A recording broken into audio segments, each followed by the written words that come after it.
দেশের বিগত বন্যা পরিস্থিতিতে শাকিব খান কেন চুপ? সকলেই যখন সরব তখন শাকিব খান কেন বন্যা পরিস্থিতিতে বন্যার্তদের জন্য কিছুই ভাবছেন না, কিছুই করছেন না, এই সমালোচনা চলছিল। ঠিক তখনই খবর আসলো শাকিব খানের পক্ষ থেকে ত্রাণ গেল বানভাসীদের কাছে।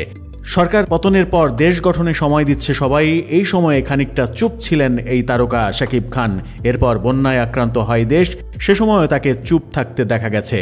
অবশেষে শাকিব ভক্তদের জন্য সুখবর এসেছে, বন্যা দুর্গত মানুষের পাশে দাঁড়িয়েছেন তিনি। শাকিব খানের অথেন্টিক কসমেটিক্স ও হোম কেয়ার প্রতিষ্ঠান রিমার্ক হার্ডল্যান্ডের মাধ্যমে বন্যা পরবর্তী সময়ে কয়েক হাজার বানভাসী মানুষকে ত্রাণ সহায়তা দেয়া হয়েছে।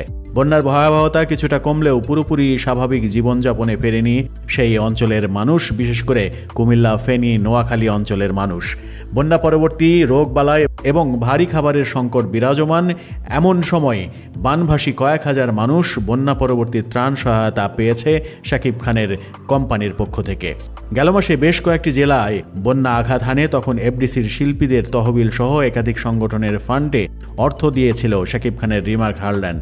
সোমবার শাকিবের এই কোম্পানির এক্সিকিউটিভ ডিরেক্টর মামনুন ইমন এবং ব্র্যান্ড অ্যাম্বাসেডর বিদ্যা সিনহা মিম চাঁদপুর গিয়ে বন্যা পরবর্তী ত্রাণ সহায়তা তুলে দিয়েছেন নিজেদের হাতে।